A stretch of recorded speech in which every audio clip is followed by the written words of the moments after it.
So welcome everyone to today's Good Vibrations seminar.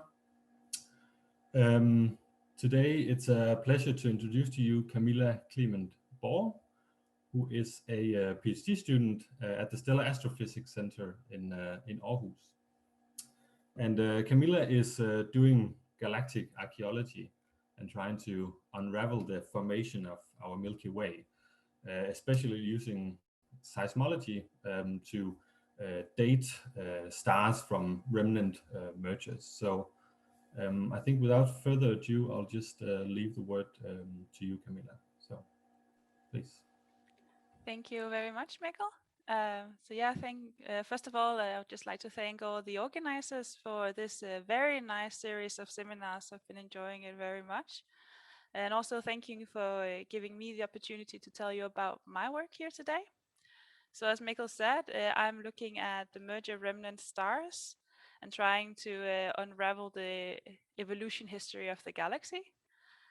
And the work I'll be talking about today is mainly based on a paper that actually just came out on Archive today. So if you find this talk today interesting, I welcome you to go have a look at the paper for even more details on this study. And while I have the paper here, I also just like to thank all my collaborators for their hard work and great contributions to this paper. So the title here is slightly different. Instead of Gaia-Enceladus, we here changed it to galaxy merger remnants in general, and I'll come back to why that is. But first of all, what are we actually talking about? So I'm sure you've seen this many times before, but just so we're on the same page, this is a schematic drawing of the Milky Way, what we expect it to look like. This very nice spiral galaxy consisting of a bulge and a disk, and actually two disks, both a thin disk and a thicker disk, and then the stellar halo with clusters, globular clusters of stars and other stars spinning around. So this is what we expect the Milky Way to look like today. But why the Milky Way looks like this is what we want to figure out. For example, we know that the Milky Way has a thin and a thick disk, and it had been proposed that the thick disk came about when the Milky Way collided with and merged with another galaxy in the past that kind of fluffed up the disk. And this merging with other galaxies is actually something we see galaxies do. So here I just have some very pretty pictures from the Hubble Space Telescope, which just show pictures of other galaxies merging in our universe. So we know that this is a thing that happens to galaxies. And this merging for galaxies is actually also known as the hierarchical model. So where we start out with smaller galaxies, and over time they can merge and become one bigger and bigger galaxies, all the way down to some of the biggest galaxies we have today. But how this galaxy in the end ends up looking is very dependent on the galaxies that it merges with, when these galaxies merges, how massive they are, infall angles, and so forth. So to really understand how our Milky Way has evolved and how it has come to look like it does today, we want to know more about these galaxies that it merged with in the past, and we want to know when the mergers happened.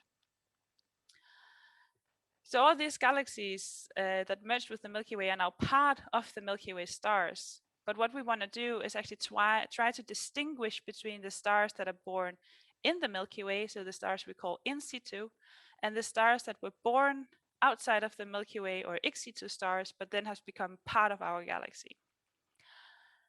And one of the first ways it was discovered very clearly that, shown very clearly that our galaxy has merged with another was in 2018 by Helmi et al. And just to show you how they did it, I'll go through this plot. This is a plot that we will see many times throughout this talk, so let me just try to describe it to you. So here on the y-axis, we have the binding energy of the stars. Here is the full Gaia DR2 sample, where they have calculated the energy and the angular momentum of the stars. And here the color coding is the logarithmic density scale. So first of all, the energy is a measure of the binding energy to the potential. So the smaller this energy is, the more tightly bound the stars are in the galactic potential. And then we have the angular momentum, which can be related to sort of a rotation radius, to put it simply.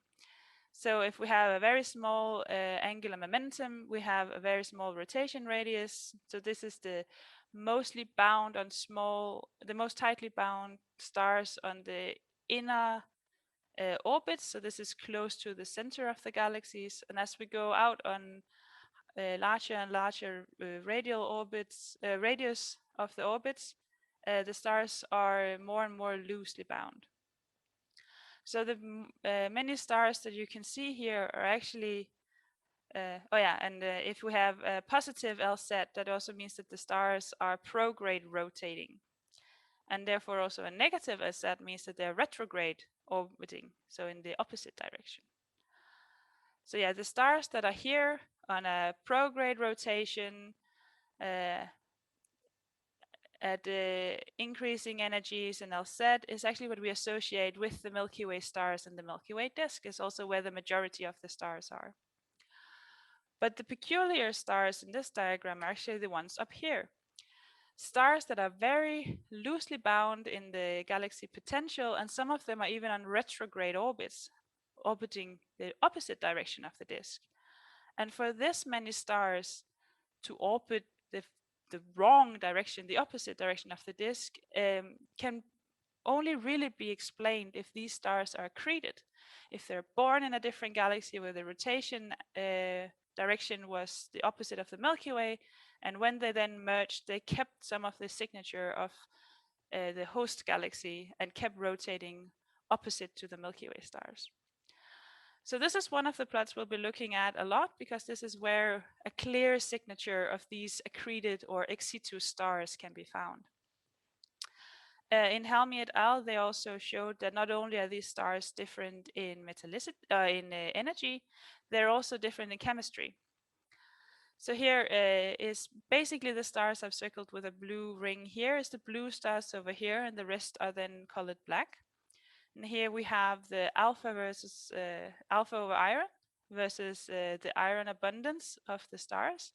And as you can see here, the Milky Way stars make a nice cluster at a bit higher metallicities, while these accreted stars have a sequence over here at lower metallicities for the same alpha abundance.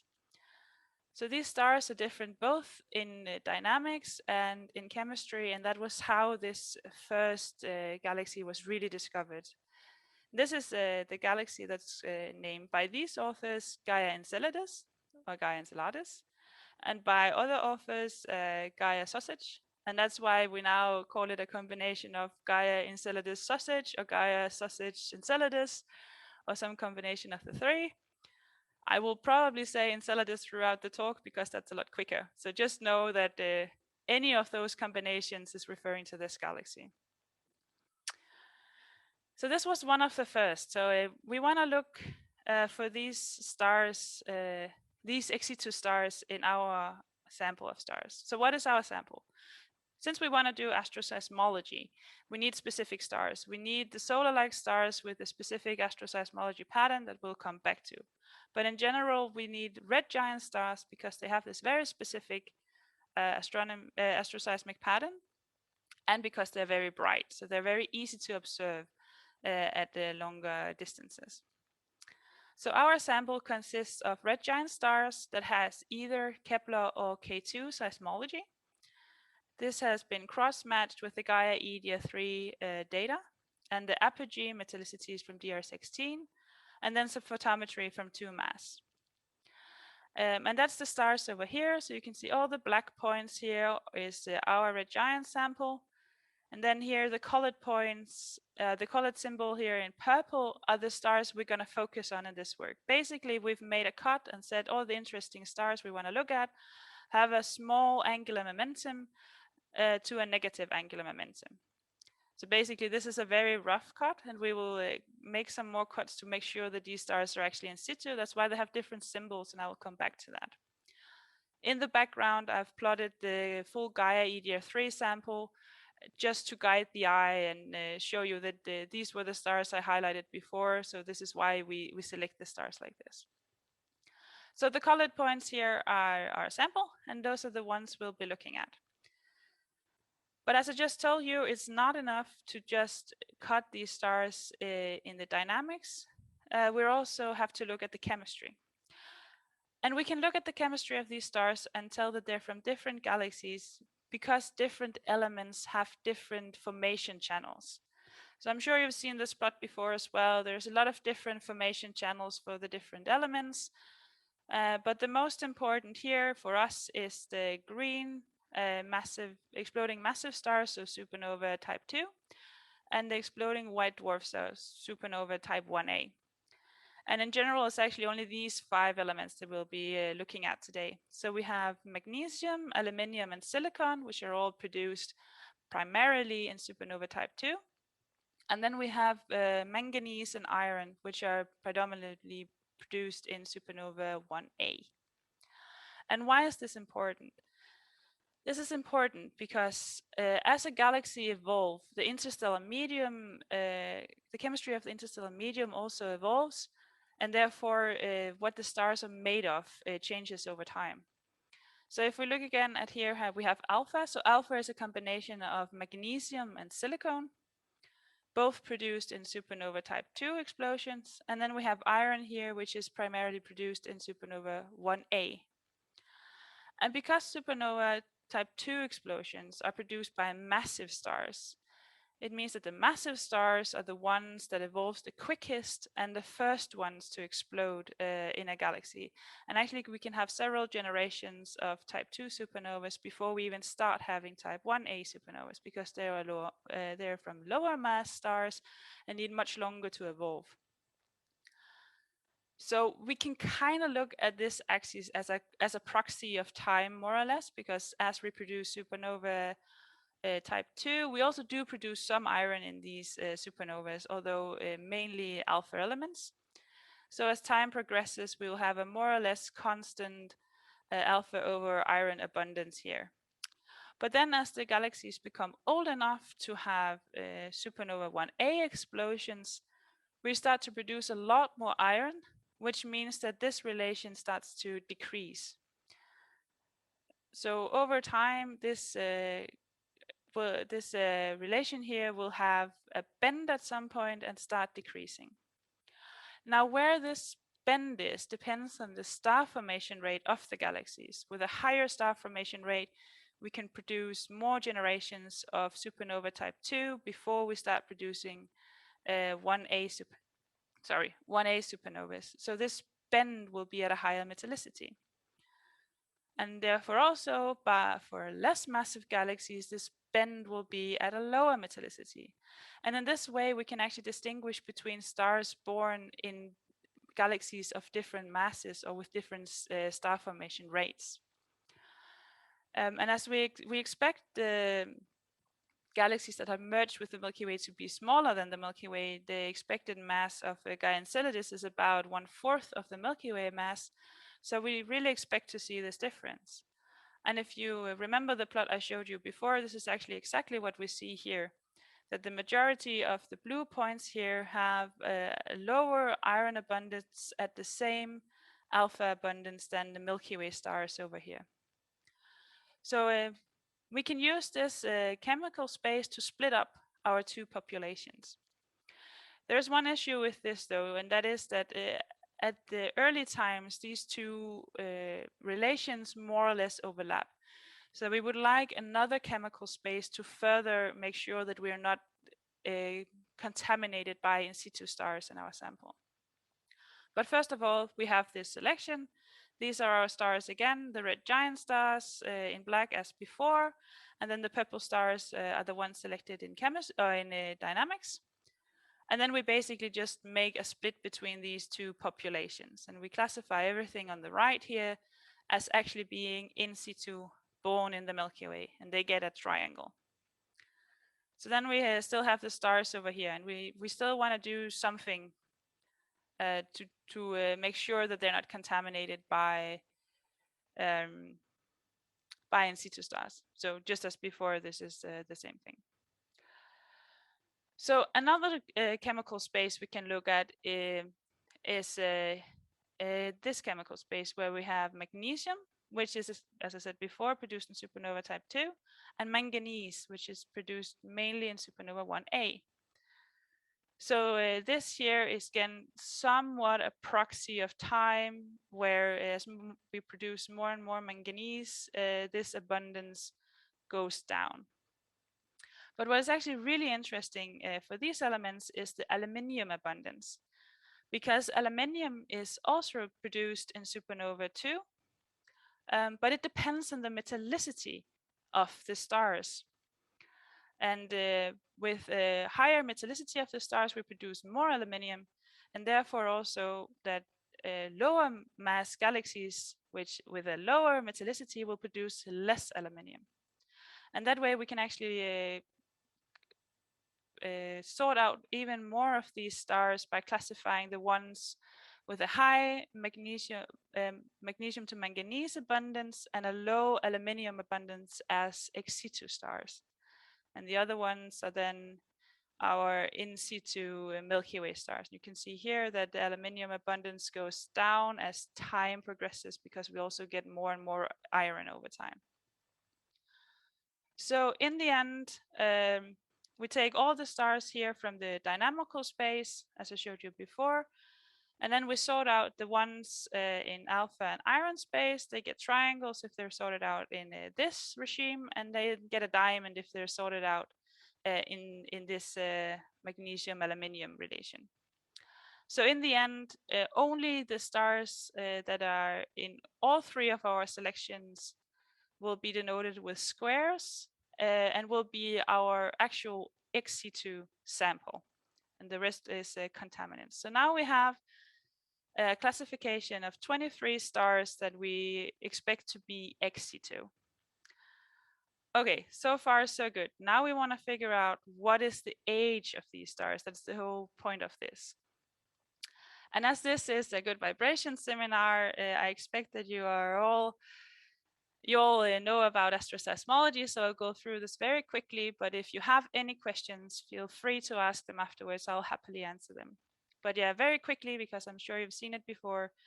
These kind of stars have this very recognizable comb-like pattern in the Fourier transform time series. And we have two global parameters. This is the nu max and delta nu. Nu max is the frequency of maximum power in this Gaussian distribution, and delta nu is the large frequency separation between two frequencies of the same spherical degree but successive radial order. And we can use these two parameters along with the effective temperature to get a very concise estimate of the mass and the radius of the star. And the mass of the radius of the star can then be used to translate to a proxy of the age of the star. For some of these stars, we actually have so high resolution that we can even resolve the individual frequencies and classify the individual frequencies with these harmonics, which can give us even tighter constraints than the nu max and delta nu in and of itself. But this is how we use the asteroseismology. We then take our program called BASTA, which is the Bayesian stellar algorithm, which uses Bayesian statistics and a pre-calculated grid to try and match the input parameters we give it to the grid and find the best overlapping solution between the models and the input parameters. And then we can also, from these stellar models, then get an age of the star. And for those who are interested, we build a specific grid for these stars because they're very metal poor. And this is built with the gas tech code, and the frequencies are calculated with ADPLS. As input parameters for these stars, we use the metallicity and the alpha abundance, the effective temperature, and the parallax in photometry to get a measure of the distance to the stars, and then of course the asteroseismology. So when we use all of this, this is the ages we get for the stars. So here I've plotted again our full sample of stars, And this time, only the stars we expect to be ex-situ stars. They're then color-coded according to their median age. And I numbered them just for easier cross-reference between the different plots. So yeah, we use the seismology individual frequencies that we have, otherwise nu max and delta nu, and then Gaia, apogee, and 2 mass. So this is the ex-situ stars and all the ages. But we don't only want the ages, we actually want to know where these stars come from, because we might agree that they're ex-situ stars, but that doesn't necessarily mean that they're from the same place, because Gaia-Enceladus is not the only galaxy that the Milky Way has merged with over time. There's actually been proposed numerous different galaxies, and this field is still very young and very new, so we're not even completely sure which galaxies are unique galaxies and which stars are just different signatures of the same galaxy. So just to show you a few different works to compare to and why it's a bit difficult to directly classify these stars.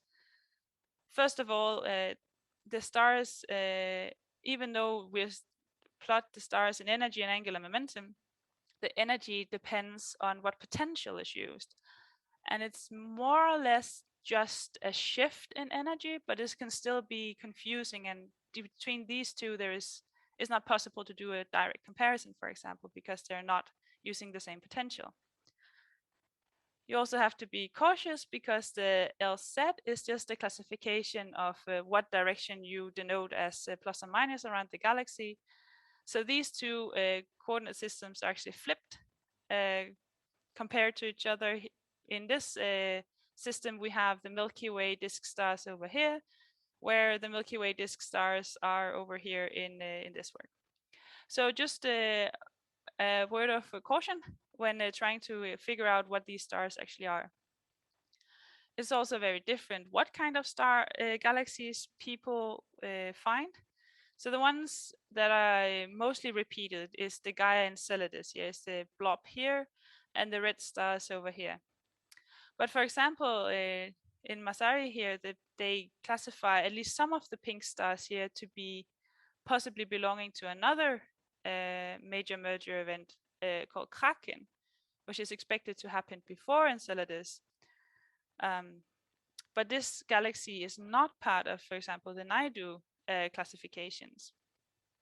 They also classify the stars in vastly different ways. In Naidu, they classify the Enceladus stars according to eccentricity, whereas in the Masari work, they classify them according to energy and angular momentum. We also have a third work of Molteban. Here they don't have an energy versus angular momentum, but they classify the stars also according to eccentricity, but also according to metallicity of the stars. So this makes it a bit difficult to make sure how you classify these stars. You can also see some of them are even overlapping in these spaces. So for example, if we compare to the Masari result from our paper, these two works are on the same potential, which means that we can directly compare the energy scales here. And we actually find that all of our stars, ex-situ stars here, correlate with the ex-situ stars of Masari. More or less, some of them do hit the outer boundary, so they're a bit more unknown. And we also have some stars, especially here at the bottom, that might potentially overlap down here and possibly be actually Kraken stars. If we use the classification from Naidu, which is just an eccentricity about 0.7, actually all of our stars except 8, 11, and 23 are Enceladus stars. So even these two works, the classifications will be slightly different.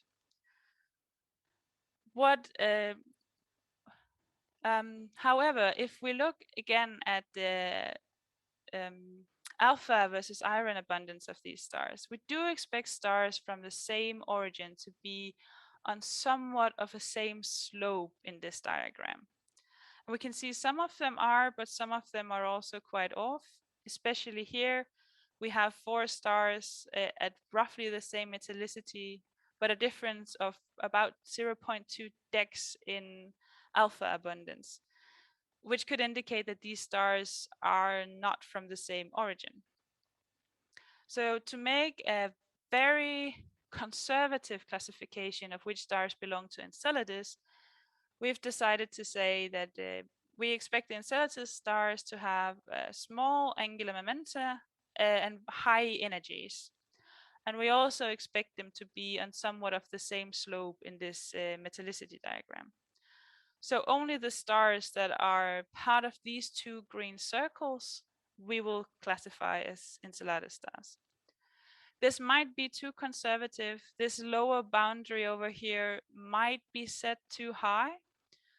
But to eliminate as much contamination as possible and keep as many pure Enceladus stars as possible, we do make this very conservative estimate. Yeah, so here are all the ages of all the ex-situ stars. Again, the blue ones are then the ones that we're not completely sure what origin they have, and the green ones are the one we accept to be Gaia-Enceladus stars. And you can see within the uncertainties, they're all older than 8 gigayears, which is expected for these ex-situ merger stars, except for star 22. And this star is a bit peculiar because it's much younger than we expect accreted stars to be. And one of the explanations could be in the way we calculate the age of these stars. So as I showed you before, the ages are actually just calculated from, or the seismology gives us a radius and a mass of the star. But if the mass of the star is larger than expected, that means that the star is also younger. Or if the mass is larger, it means that the star is younger. And a way this could happen is if this star is not a single star, but is a binary star that has undergone mass transfer throughout its lifetime. If it's then more massive than when it was born and more massive than we expected to be, it will also appear younger than we expected. And this is what we think is the case for this star. This is also what we call a young alpha-rich star. So we are pretty sure that it's part of the Enceladus cluster or a galaxy, but we don't trust the age because we think it's an alpha-rich young star. So we will leave it out of age calculations. Because what we actually want to find is also a measure for when the merger happened.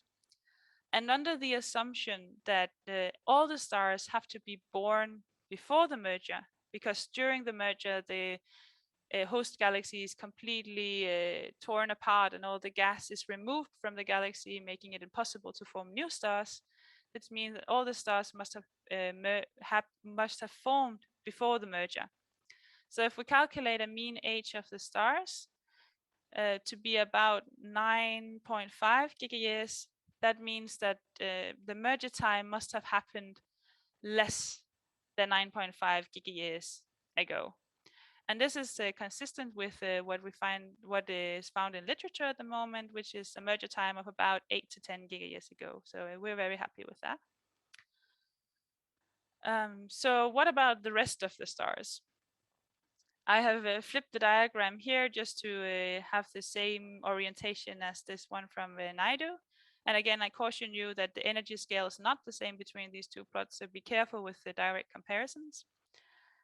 But as I said before, the ones here at very low energies could possibly be Kraken stars. From this, it appears that maybe star 11 could also be a Sequoia star. It's also possible that some of these stars are still in-situ star contaminants, that we didn't completely rule them out. So it's hard to say what these stars actually are.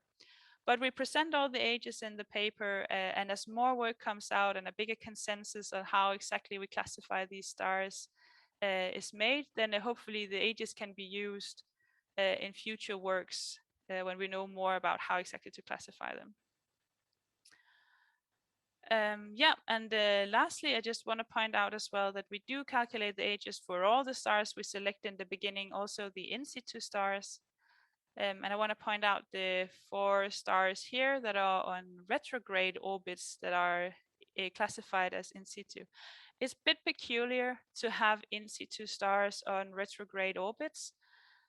So we do find these interesting. However, they do appear to be, 2 of them are a bit peculiar over here, but the rest do appear to be very in situ in the metallicity cuts.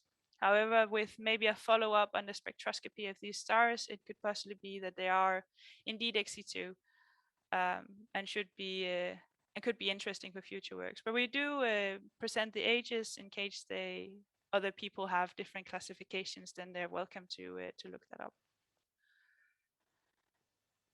Yeah, this is all the ages for the stars. As you can see, all the 78 stars we have down here, and the first ones are the ones I showed you before. So just to summarize our work, we do find 23 stars we expect to be ex-situ stars. All of them are consistent with being older than 8 gigayears, except for 1 star that we suspect to be a young alpha-rich star. We classify 8 of them conservatively to be Gaia-Enceladus sausage stars, with a mean age of about 9.5 gigayears. This is consistent with the merger time of 8 to 10 gigayears ago that we expect. And then we also find 4 stars that are possibly Kraken stars with a mean age of 9.2, plus minus 2 gigayears because there are so few. And this is also consistent with a very old merger for the Kraken stars. Yeah, so just to point out again, the paper is on arXiv today if you found this interesting, and this is my email address in case you want to contact me after this. So thank you very much for your attention.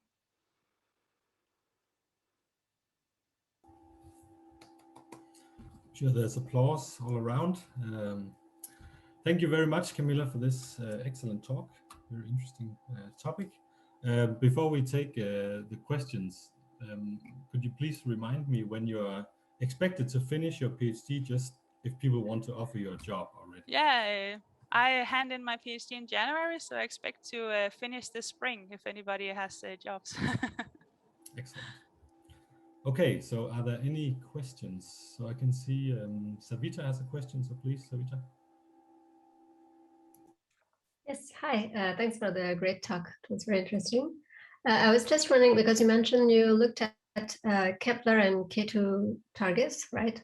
Mm-hmm. So I was wondering in your ex-situ stars, if you have both of these still left, and do you see differences between the K2 and the Kepler?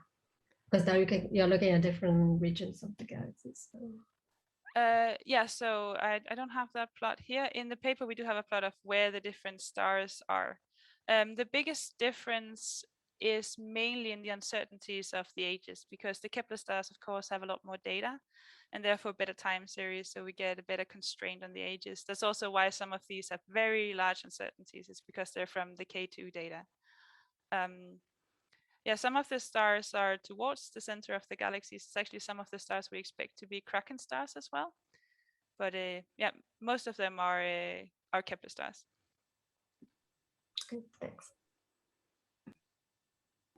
And then we have Andy Moya with a question. Yes, thank you for this nice talk, and this was very interesting for me. And just a small question, as curiosity, why do you use manganesium and not yttrium and strontium for the chemical clocks? Because yttrium and strontium is more general in the literature for constructing chemical clocks, and not manganesium. And I was just wondering why you use this one. Is because you don't have information about yttrium and strontium, or is a better choice? Yeah, so there is a lot of different papers with a lot of different chemicals that we can use for these determinations. And that's also partly why it's so hard to classify the stars, because people do tend to use very different ways of classifying them. So in the paper, we do have some more abundances. This one with the manganese and magnesium was because of a recent paper by Horta et al. And Das a few years ago, where they show this way of cutting the ex-situ stars. So we drew inspiration from that, but I'm sure more elements could also be used. I'm not sure about those exact elements, if they're available in the apogee data, which is what we used here. I'm not completely sure about that. I don't know. I'm not completely sure about that too. I mean, I think yttrium and strontium is not are elements that are not that general in the literature, in the databases. And this is one of the problems of these elements. Yeah, it could be an interesting follow-up study to look more into these stars with different surveys, for sure. Thank you. Okay, then we have Daniel Rees with a question. Can you hear me? Yes. Okay. Just a basic question. I was wondering, do you use a prior on the age? Do you limit your stars to below the age of the universe? I'm just looking at your error bars. Yeah, so we do put a prior of the age to 15 gigayears. But not the age of the universe. We put it to 15 gigayears because there are, to kind of limit the stars to have a physical age when they're calculated, but also because we do know that there is still significant significance to the statistics when we go above the age of the universe. So a prior on 15 gigayears. Okay, thanks. So Tim Betting has a question also. Please. Hi, yes, thanks for a very nice talk. So you mentioned that stars can gain mass, but they can of course also lose mass. So how sure are you that some of your low mass stars haven't lost mass on the way and are not as old as you think they are? So we actually do fit the mass laws with BASTA as well. So that is part of the grid that we do calculate stars with different mass losses. So that is taken into account. Right, but that doesn't include binary transfers that you mentioned. No, that is true. Yes, that we have not looked into. That's true. That's a good point. Thank you. Okay, if anyone has another question, please raise your hand. Otherwise, I can ask with TESS also going now into the ecliptic, so covering many of the K2 fields, and the ability to also get seismology for some giants, at least with only one sector of data or two maybe. How many more do you expect to usable stars to find for these different remnants? Do you have an estimate of that? I actually don't know a lot about the test data. I guess you would be a better person to ask about about that. I do expect there to be more for sure, and it would be very interesting to repeat this study with test stars. Yeah, definitely more, because it's also a full sky survey, right? So there should be many more interesting stars, but the exact numbers, I don't know. So let's see if there is a few more questions. So we have Dietrich, please. Yeah, thank you, Camilla. It was a wonderful talk, very enjoyable. As you said, you have been very conservative in preparing the sample that you have studied. And being conservative is normally very good, but it can also predicate the results. Have you studied this? You mean to take more of the in-situ stars into account, or? Yeah, if you have a larger sample that is not well defined, you of course get you run the risk to get more diffuse results, but the results are broader, and they are not focused on a particular point in the parameter space. So we do calculate the mean age of all of the ex-situ stars as well, just in case they were all Enceladus stars. And we do find a similar median age with smaller uncertainties, because we then have more stars, but they do agree within the uncertainties between this small selection of Enceladus stars and the full sample of ex-situ stars. But this is also expected because the ex-situ stars are expected to be old. So that's also not too surprising. Okay, thank you. And then I think Daniel Rees has another question. Yeah, I have a second question. It's not very scientific, but I was just wondering how people come up with names for these different merger events. Yeah, so the Gaia-Enceladus, named by Helmi and her collaborators, is actually a very nice story about Gaia both being the satellite and Greek mythology, and Enceladus being buried under a mountain, so buried in the Milky Way. And you should go read the paper. It's a very nice long explanation for the name.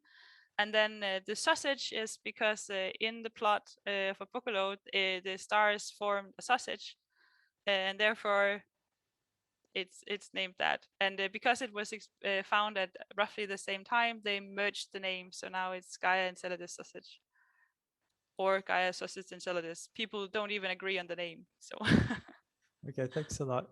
you're welcome.